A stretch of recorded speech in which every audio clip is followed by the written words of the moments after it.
And then what? I got home, opened up the garage, pulled in, got my dog, walked him out in front so he could go pee. And he did his thing. Went back, put him inside, gave him a treat. Came back out. I was going to run back up to the mall. I was supposed to pick up a purchase that I from Best Buy. I had to make an appointment. My appointment's Friday. I was going to run up there, see if I could get it early. So I was going to run back up there. And as I started pulling out and got halfway out, I noticed as I was backing out that a car came down really fast on the cross street and whipped around right in front of my driveway, because I'm right at the end. Here's the cross street and here's my driveway. So they came out and did this right in front of my driveway, and I looked up because it was so fast and startling, and somebody jumped out, and I was like, wow, somebody, I don't know what I thought, if somebody was hurt, I don't know what was going on. It was so fast. And then he ran up. I was halfway out the drive where I was parked, and he jumped in my car. He opened up the door and jumped in my car. Which door? The passenger. Front or back? Oh, front. Or passenger front? Go ahead. And he had a bunch of stuff in his hands. I don't know what he had, but he had a knife also, but he had something in his other arm. I don't know what he had. And he put a knife and kept going, just yelling random stuff like, you're going to take me to the bank and get Russ's money. Take me to the bank. You're going to take me to the bank. He put a knife up to my throat there and was yelling stuff. And he kept looking behind him like this. So I put it in gear, and I was thinking how I was going to get out of there when he was looking, and he kept yelling, coming back, and then he looked back again, and I hit his arm with the knife and then shot out of the car and ran inside. Okay, so Chase, what do you got? This is the quintessential case of what pronoun absence looks like. So listen closely to the story when the clip comes back on. The details that are known, like streets around her house, are full of pronouns. Every time she shifts back to fabricated stuff in the story, there's a severe decline in her use of pronouns. You'll even hear her substituting just sounds for pronouns several times, just like a sound out of her mouth instead of he or I. And we see her using body narration to illustrate this car pulling in.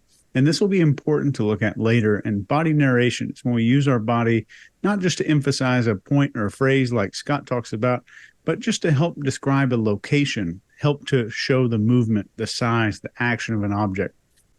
Secondly, there's a part here where she says, then he put the knife. That's it. That's all she says. Then he put a knife. And no end to that main point of trauma. The biggest part of the entire story, there's no end to that sentence. Overall, there's 100 things here in this video. But let me just give you a few that you might want to look for when it comes back up. Chronology is first.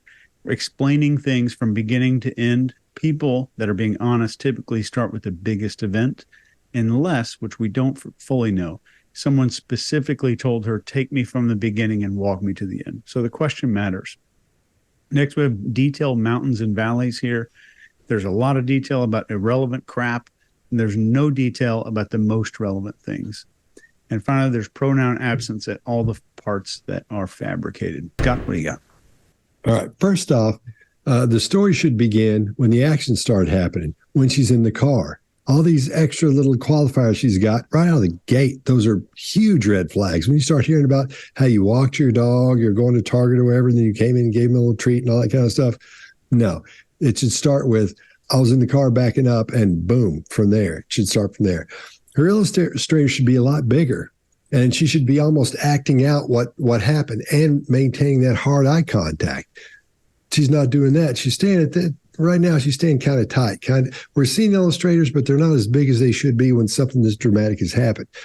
95% of the time, 98% of the time, when you're telling a story or something happened, your eyebrows will go up when you get to the important spot, because that makes everybody go, because you're like, this is the important part. Check this out. If you watch our last episode, when I talk about the time I got kicked out of Lord of the Dance, you'll see my eyebrows go up every time I get to a spot I want the guys to listen to, because that's an important or funny part of the story. So when somebody's doing that, like I was doing just then because I was telling you that was important. There's another form of that Greg has coined called request for approval. When somebody's telling you something and the eyebrows go up and they're hoping you're going to believe what they say. It's almost like, please believe what I'm saying, which is similar to mercy hands, which we'll talk about in a little while. This is a completely different situation than telling a story like I was for the example I was given. So I understand it's not the very same, and so you understand it's not the very same. But make sure you pay attention to all the things that happen when someone. We don't have a great baseline on her for talking about something, so we can't tell what it is so far. However, as you go through this, her baseline changes. So be sure to pay attention to that. Now, anytime a person touches their neck, it could be like this, or it could be like this, or like she does this fist to neck and the face thing all the time. That shows you something's up. That means there's an issue there. That suggests that person's uncomfortable. There's a little bit of stress there about something. She does this almost the whole time in some parts. So let's pay attention to that. Greg, what do you got? Yeah, so let's talk about a couple of things. Request for approval, the way I coined the phrase, is not necessarily about I'm telling you a lie. It just means I need approval. Same way you did, Scott, when you're trying to make the point of, hey, this is an important part of the story. You got it, right? So it can mean nothing and it can mean everything. It depends on how it comes together. The other one is, Chase, I agree with you. The thing here is I always say people work in 3 areas of memory: time, event, or sequence. Time meaning like you and I grew up, 0600 be here, 0630 load, 7 o'clock roll out, that kind of thing.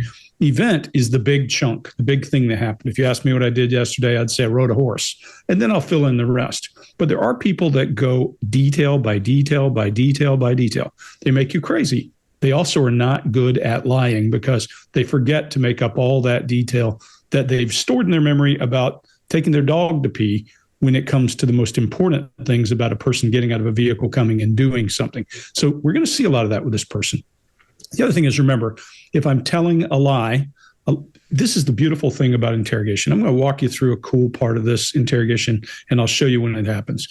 But if you're telling the truth and you've just gone through a stressful thing, what do you think that does to you? It tones that down. It makes you feel more comfortable. You're getting it off your chest. But if you're lying and trying to hide something, that stress is going to ramp up. We're going to see it, and I'll show you how to identify it in a very specific thing this woman does. She does a couple of interesting things. You see she's using both hands up and moving when she's talking about this car turning and curving. Her elbows are away from her body. I would say that's her normal drama style of telling a story. But when you get down to details, let me back up a second and say, I think what she's using there is transference. If you live at an intersection of 2 roads, you've seen a car do that many times. Real easy to say, and the car did this and did that. But when they get down to details, watch those elbows well to her sides and her hands start to move like a little T-Rex. You'll see it throughout this whole video. She's going to be moving her arms like a T-Rex when it comes to something that's important. Her arms are too short to make her point. Then she gets to these details and she's got that exoskeleton. What I'll tell you is when a person's feeling stress, they close their elbows to their side, and no matter how much they hold their palms up, it's hard to look trustworthy at that point. So I start to go, why? She also says in this video, he had a knife and he had some stuff and a knife. Well, what kind of stuff did he have? Because I'm going to tell you, one time ever in my life of being threatened with a deadly weapon, I remember the deadly weapon. The guy could have had monkeys and watermelons and all kinds of stuff, and I wouldn't have noticed it because your brain focuses on what's important. Chase, my other favorite thing she does, he put a knife to my throat and kept yelling stuff and. She just shifts gears and not something serious.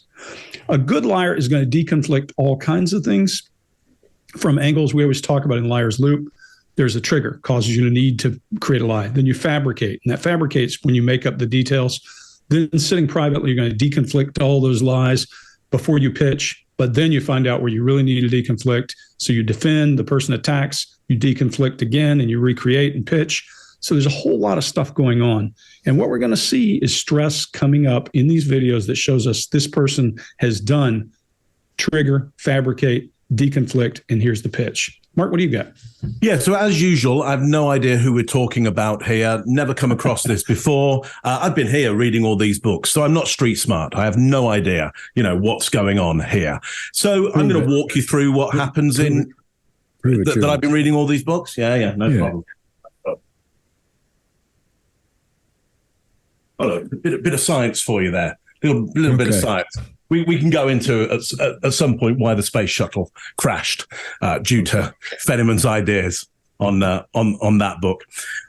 So let me just walk you through what comes across to me.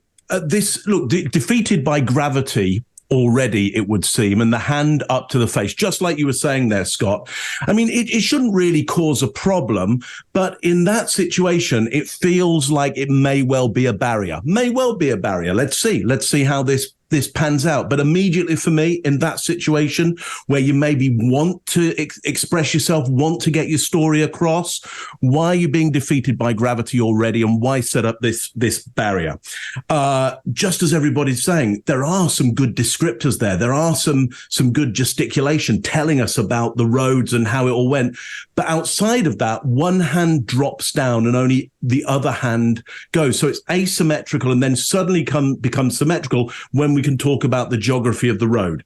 That interests me. Why get exercised at that particular point? I think, to your point, I think it was maybe you saying, Chase, or maybe it was Greg, that this is something that has been experienced somewhere. So it's real. It's really happened.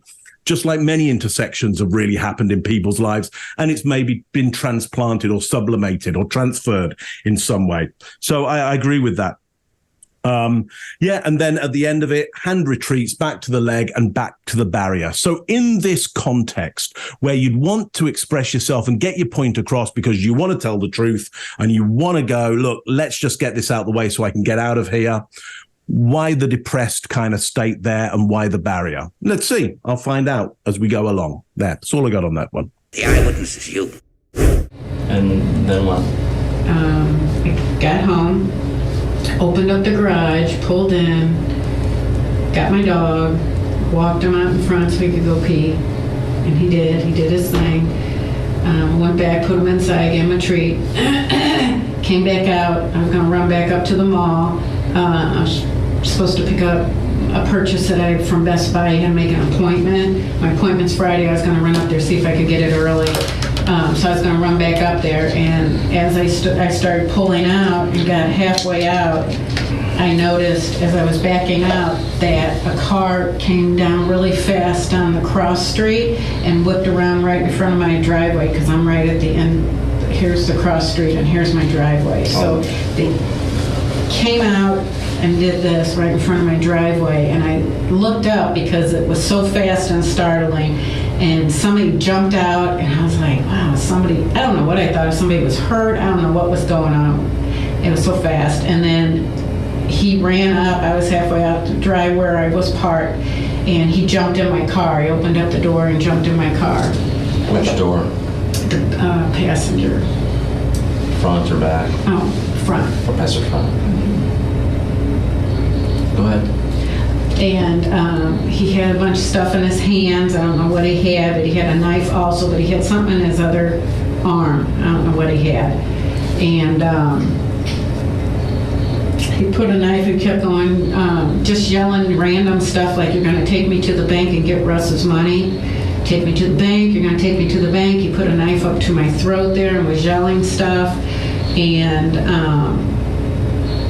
he kept looking behind him like this. So I put it in gear, and I was thinking how I was going to get out of there when he was looking, and he kept yelling, coming back, and then he looked back again, and I hit his arm with the knife and then shot out of the car and ran inside. Okay, so If you like this video, get the full body language breakdown and analysis on our main channel by clicking this video right here.